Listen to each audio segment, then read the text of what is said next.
going on, guys? This is Benny with BB Aquatics, and as you saw, BB Aquarium Service LLC. So I'm trying this YouTube thing out once again.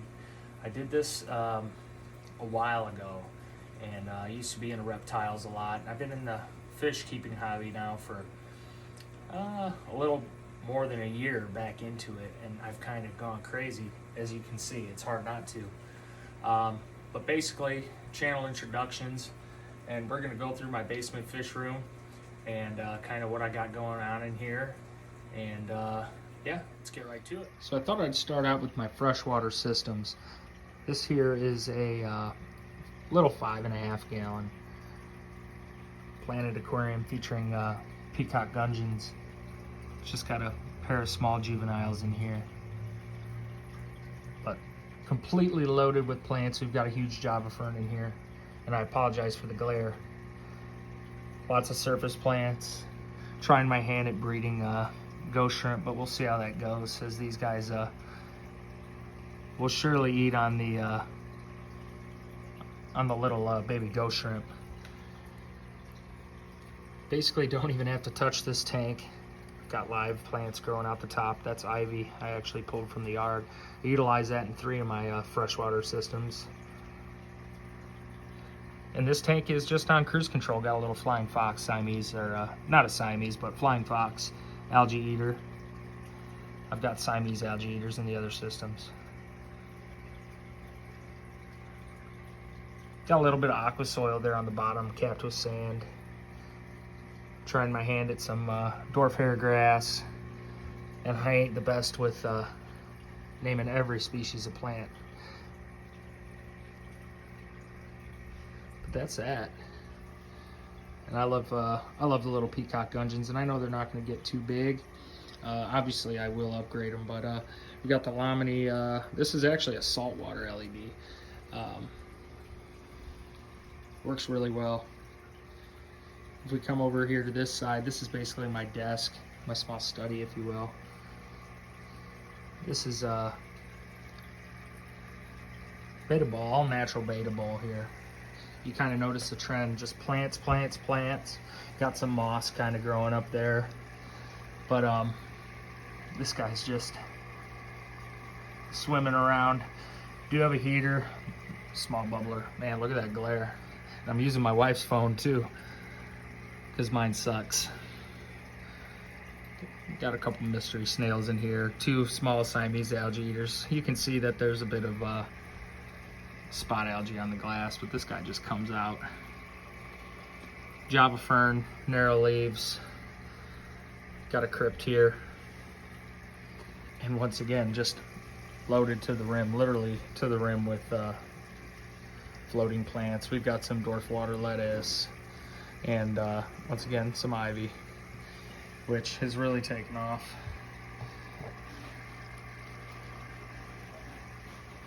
That'll be that for this desk here. Keep all my essentials down here. I'd like to buy in bulk. C-Chem. Love my ChemiPure. Got all my medications and foods down here as well. We'll be getting into that in some more specialty videos. Refractometer for the saltwater systems. This here I'd probably say is my pride and joy. I've got a lot of time into this aquarium here. This is a custom acrylic aquarium. About 112 gallons. It's obviously not filled all the way up. That's because it is drilled for a sump, but I'm a bit unconventional when it comes to that, and I'm just running an FX4. Just a Amazon community tank. We've got rams, angelfish, serpe tetras, lemon tetras, diamond tetras, black skirts. There's a gold ram there, real pretty. Corridoras, the one lonely discus. I sourced these guys from Chicago Discus. They were Robert Lim discus, and I started out with 6, and up to around the 8-month mark they just started dropping like flies. No one else's fault but my own. sunken belly, parasitic diseases just kind of came through, and this is the only one left and the hardiest one, my blue diamond. And you know, I was doing 3 water changes a week, 50%. I started them all off in a 75 gallon. I'll go ahead and throw some clips up of that. Yeah, so here they are. They were really, really beautiful. It is a shame, especially being at my fault, me not quarantining. You know, all the little diddler fish. You know, you never think a $2 Tetra is going to wipe out your whole discus tank, but, you know, who knows. Anyway, Monstera, ivy, we got pothos, we've got some floating plants in here. Narrow leaves, swords, crypts. One kind of sad Java fern here. Aquatop UV sterilizer, Aquatop heater. I keep this tank at 82 degrees, just mainly because I only have one discus in here, and it's recommended you keep them from 82 to 86, and they really prefer the warmer water, but the plants don't, so I try to keep it at the lower level. But that is the 112 gallon Amazon community aquarium. There is an albino bristlenose male in here. I've got 2 Pictus cats as well. There he is right there underneath that log. And same thing, this is a mixture of gravel and Eco Complete. Just simple, kind of a few different aqua soils mixed together. This is fluval stratum as well. It kind of rises to the top. And then I just cap it in sand.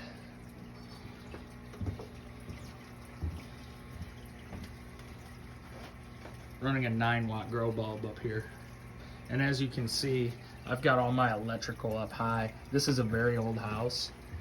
And although kind of unsightly that it may be, this is my only option now. This tank was actually in my daughter's room at one point, but that was not gonna last for a long time. All these guys are seeming to think they're gonna get fed. Super cool tank. I love this tank, and we'll go into it a little deeper. There's a big guy coming out. Now as we roll through to the other side, this is my 55 gallon Mbuna tank, my Lake Malawi Mbuna tank. Tons of rock work, deep substrate. We've got Pseudotropheus psilocyes, and then Pseudotropheus acai's, or yellowtail acai's, powder blues for the psilocyes. Got a nice breeding colony in there. I did just lose a female that was holding, but starting to really love this tank, especially as it's coming in and really settling in nice with the algae and all. I love it. Running a single FX2.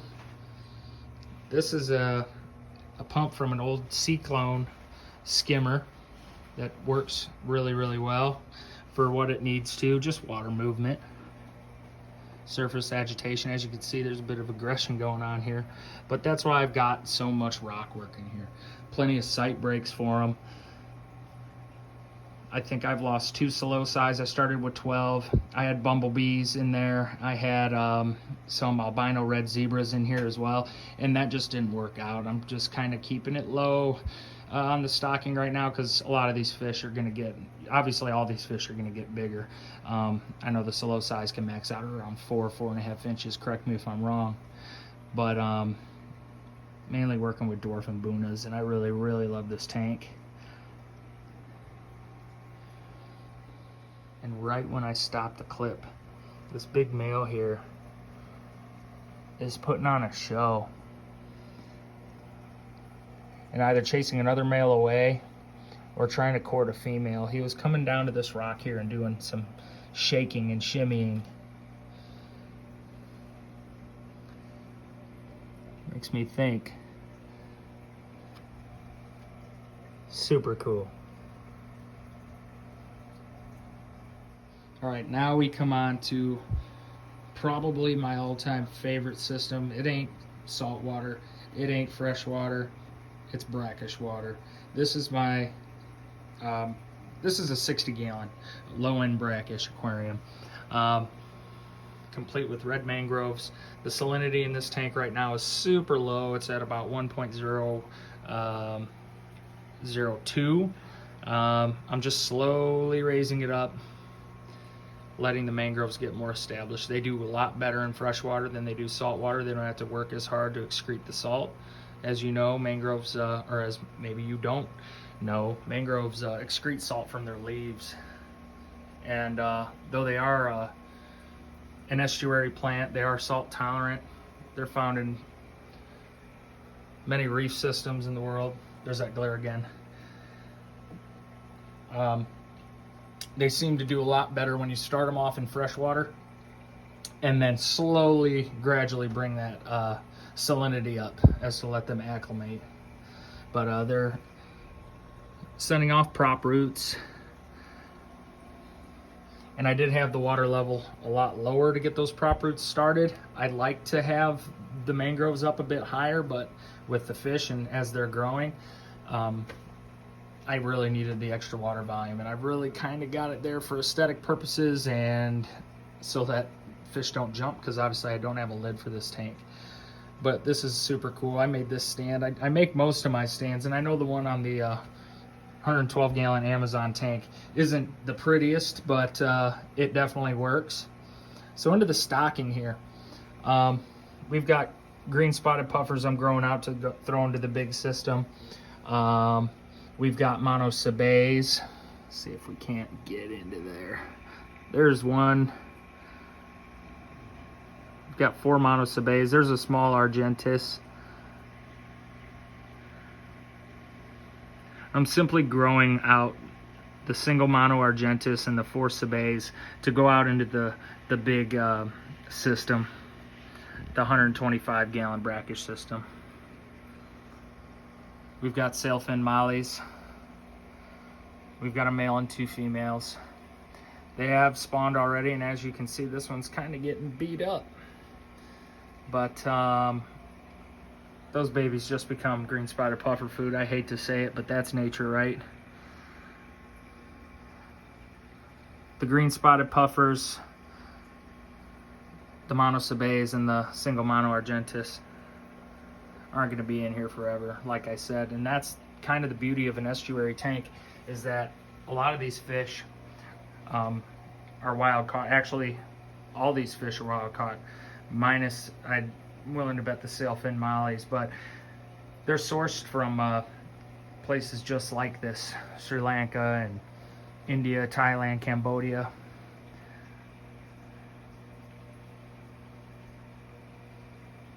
Mangrove systems just like this, and this is where they would grow up and grow out before venturing out into saltier water.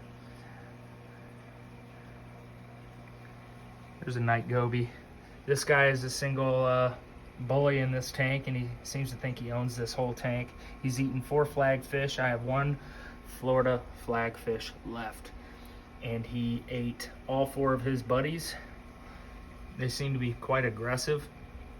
But yeah, everybody, this is my take on a brackish mangrove estuary, an oyster mangrove, if you will. We've got the oysters, the clusters kind of climbing up the roots.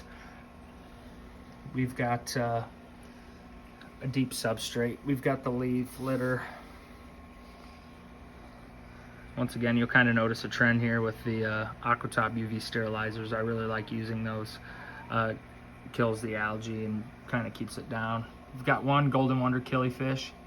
A lot of people don't know that killifish are actually a brackish water fish, killifish and rainbow fish.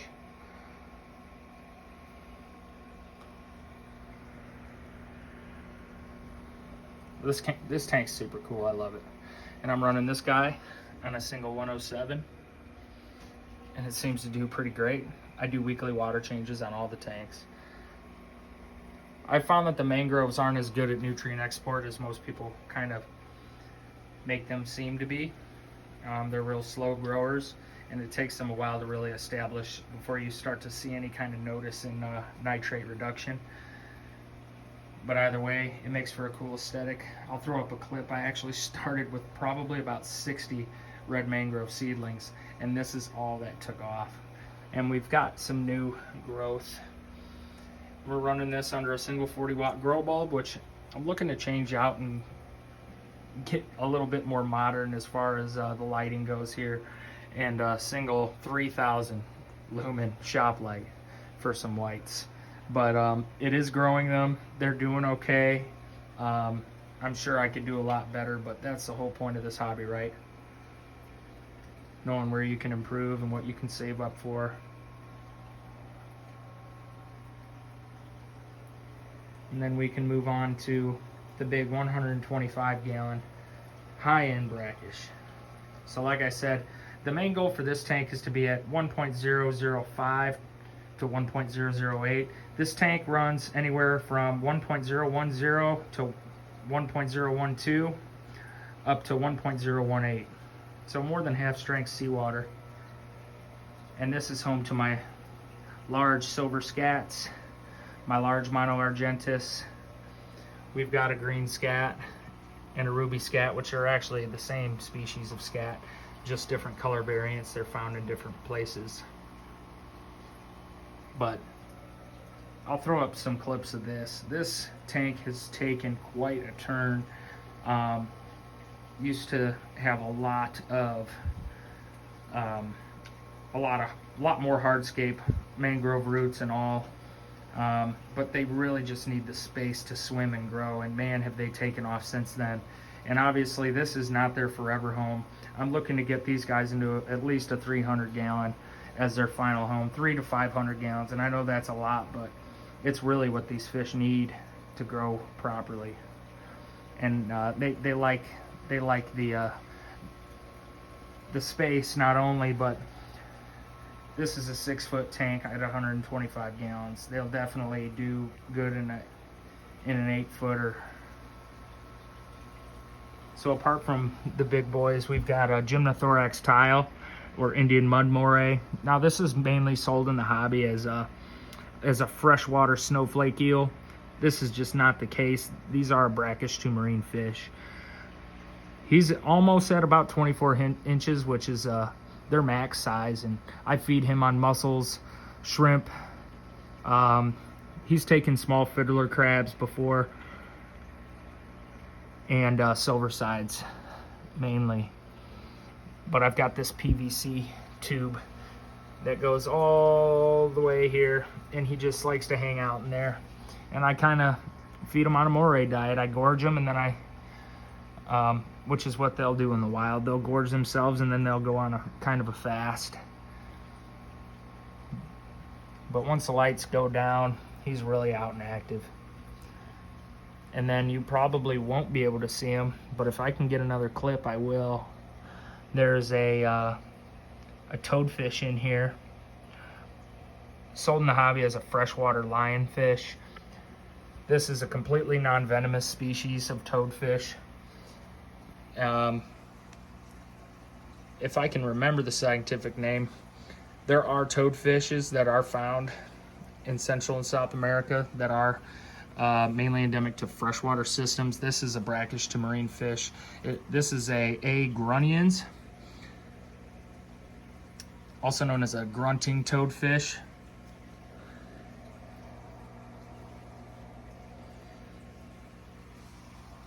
That's what we got here. This tank has been up to full strength seawater.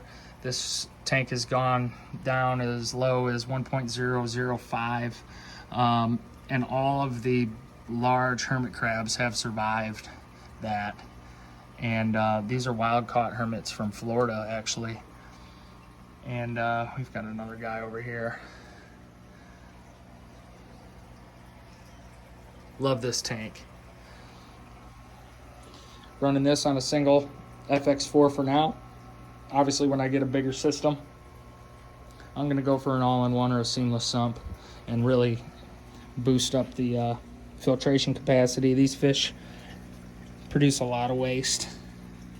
Lots of water movement. Lots of aeration. Running two 300-watt heaters.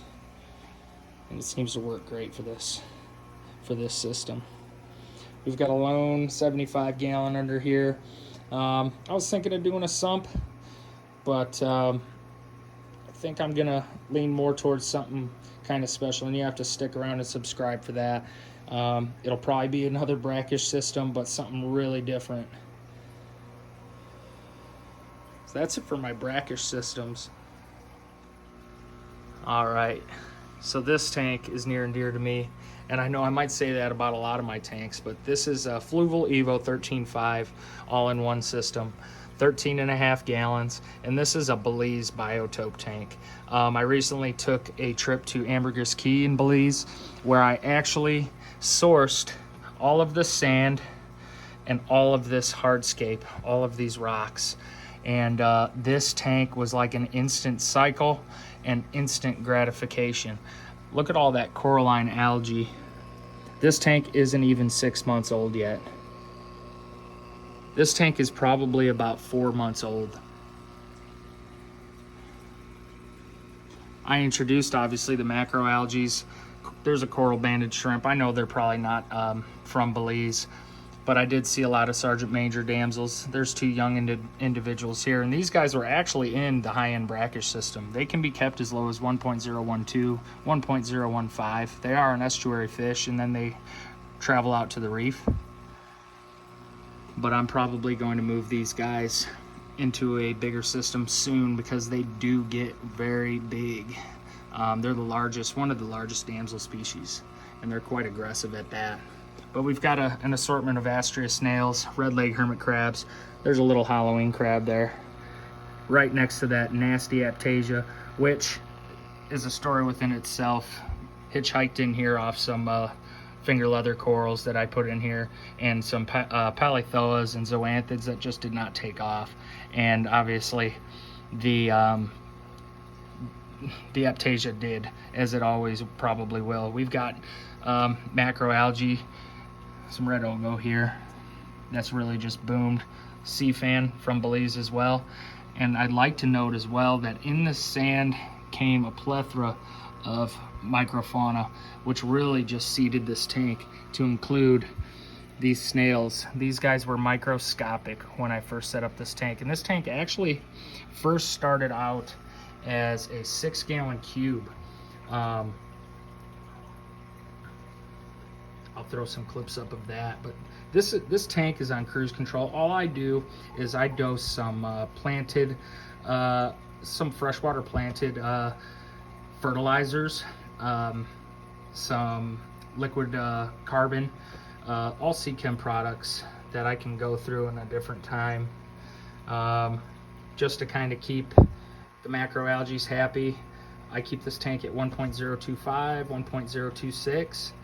and everything's just thriving. And I top it off with RODI water. Everything's mixed with RODI water. I use Instant Ocean reef crystals for my reef aquariums, and I use just the simple regular Instant Ocean marine salt for my brackish aquariums. We've got a Cichlid pump as an upgrade, aquatop heater, and really just the back chamber is filled with filter floss and some biological media. But other than that, this tank is really, really cool, and it just takes care of itself for the most part. I feed it and I top it off, but this is my Belize tank, and I really, really love it.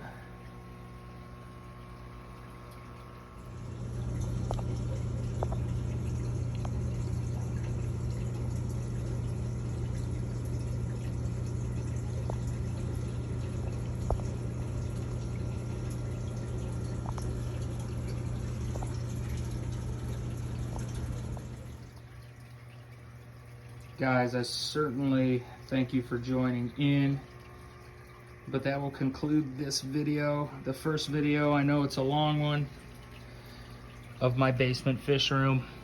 We still have one yet to cover, and that's the 60-gallon reef upstairs, my reef display in the living room. But I will see you guys on the next one. Thanks a lot.